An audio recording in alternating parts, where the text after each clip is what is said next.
Welcome to another Cardano update. Like always, make sure to check out our YouTube memberships and our Patreon if you want access to all of our charts and if you want access to our daily Discord updates. And let's talk about the 4-hour chart first. We seem to be in a 1-2-1-2 setup right now. As you can see, in the second 1-2 setup, we found support at the 0.382 support level. So the low could be in. Obviously, we still need to break above that high right there, which is at 84.1 cents to confirm that something more bullish is going on. And if this is a 1-2 setup over here, it could be the first 1-2 setup of the third wave right there, which means that we could start a third wave pretty soon, and in my opinion the third wave should put us above the resistance levels on the chart, and it should put us about, let's say, at about 86 cents, maybe 87 cents, to completely break above the resistance levels. And if we do that, then I think it could be an indicator that the low right here might be in. Of course, until we get 5 waves up, I cannot confirm that the low is in, but it's gonna be a very bullish indicator, and breaking above 86.5 cents would mean that the next target is 88.8 cents, which is the third wave target of this 1-2 setup. Of course, it could overextend maybe to 92 cents, maybe even higher than that.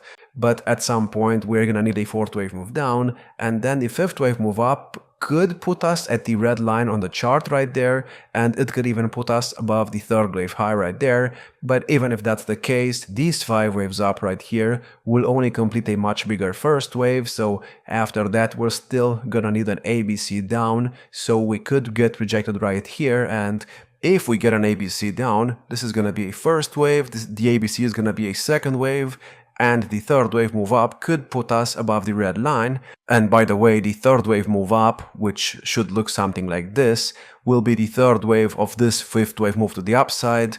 And the target for that, not for the third wave, but for the bigger fifth wave, is at $1.10. So yeah, it should look something like this. We should get a third wave, then a fourth wave move down, should maybe test the red line on the chart, and then the fifth wave of the fifth wave should put us in this area. Of course, it could overextend maybe to $1.22, but my minimum target is the 618 right there, and that is at $1.10. And we're probably not going to overextend just because we always get rejected at the 0.618 resistance level of the previous all-time high, which is the red line on the chart. So even if we try overextending, we might get rejected here anyway, because we got rejected many times in the past. And I think the bigger first wave, which is pretty much made of the 1, 2, 3, 4, 5 setup here, will probably be completed in this area between $1.10 and $1.14, and then after that we could still get a second wave move down, which again should be an ABC move to the downside.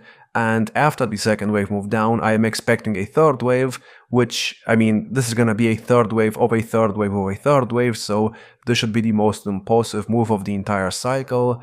And don't expect the third wave of the third wave of the third wave to take too long, because, well, it is the most impulsive move. So if you want to know what it could look like, it's probably going to look like what we did over here when we went from 12 cents to, let's say, about $1.50. This move happened in, let's see, about 2 months, so it could even take less than that, so be prepared for something like that. And once it starts, it's not going to stop for a while, so yeah, we'll see what we do with that. And other than that, I want to talk about the RSI as well, because the RSI is doing something pretty bullish right now. So let's talk about it. And if you look at it right now on the 4-hour, we got above the moving average right there, which is a very good sign. And we stayed above the moving average, and we are still above the moving average right now, meaning that we could actually bounce off of it pretty soon, and that could put us in the third wave target. So we'll see if we do that. If you want other targets, we should still get above the third wave high right there, obviously,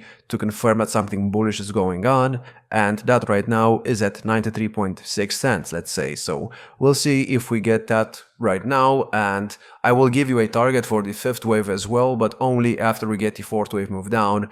So yeah, that's it about the short term. Now let's look at the daily chart, and the daily chart is still looking pretty good. We are trying to test the 200-day moving average here, and this to me looks like a bounce off the 200-day moving average, so it looks pretty good. And as I told you yesterday, I'm still expecting the price to go higher and the RSI to test the moving average at some point, which will most likely lead to a rejection like we got over here. And by the time we get that rejection, I think Cardano will already be at $1.10, which should complete a fifth wave and a much bigger first wave, and then we could go down into the ABC, which could give us another move to the downside on the daily chart.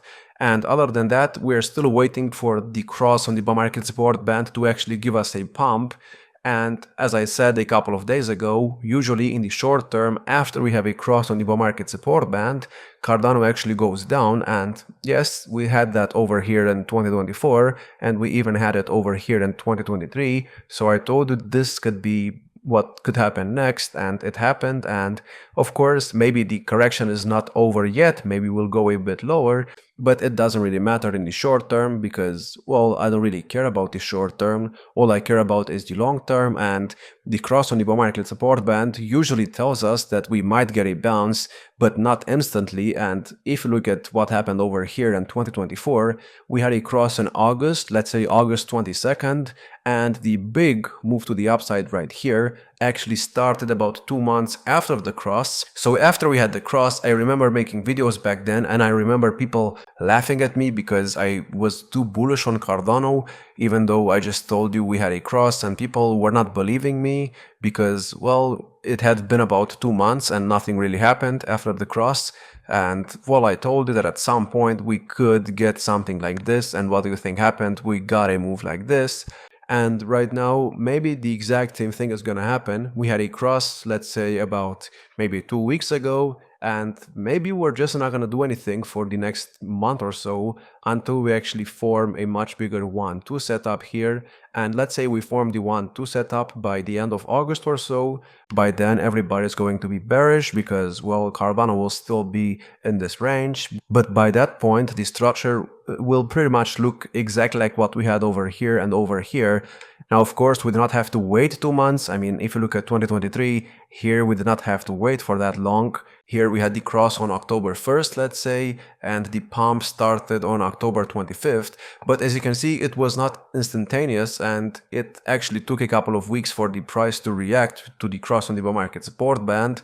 So I think this is what we're gonna do right now. As I mentioned, we might complete the first wave move, and then we could get rejected. During this time, everybody will start hating on me, obviously, but nobody will understand that this is gonna be a 1-2 setup, and this is gonna be the 1-2 setup of the third wave right there, which is gonna be pretty bullish. But we'll see if it plays out like that or if we just go up right now. Although I don't really think that's gonna happen, because the wave count suggests we might get a bigger correction in the second wave, but of course it does not have to play out exactly like I say it will, so I could be wrong about this. Now let's go in the weekly, and honestly there's not much else here, so I want to talk about ADA Bitcoin for a second. And while ADA Bitcoin has the exact same setup as it did in the previous cycle, it even has the same double bottom that we had over here after the 1-2 setup, so we're still waiting for the third wave move up. And other than that, in order for this to happen, Bitcoin dominance kind of needs to get a move to the downside, and now let's talk about that. So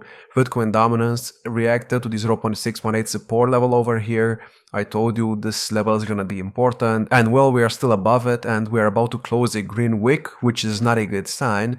So if we close a green wick right now, and if the next week is also green, the setup could actually turn into what we did over here in November, and that could lead to new cycle highs on the Bitcoin dominance chart. So that's not what we want to do right now. We obviously want to stay below the 200-day moving average, and well, I really hope the Bitcoin dominance chart actually drops below 60.3% next week, because if it does not, then I'm not gonna confirm that the top is not in, but it could be a sign that the top is not in and that we might actually bounce off the support level and get new cycle highs yet again. And yeah, let's see if that plays out or not. Obviously, nobody really knows what's going to happen in the market.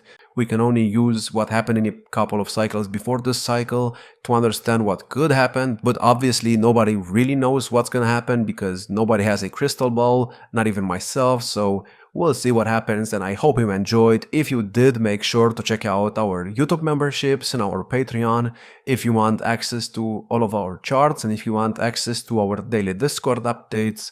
Like, subscribe, and I will see you in the next one.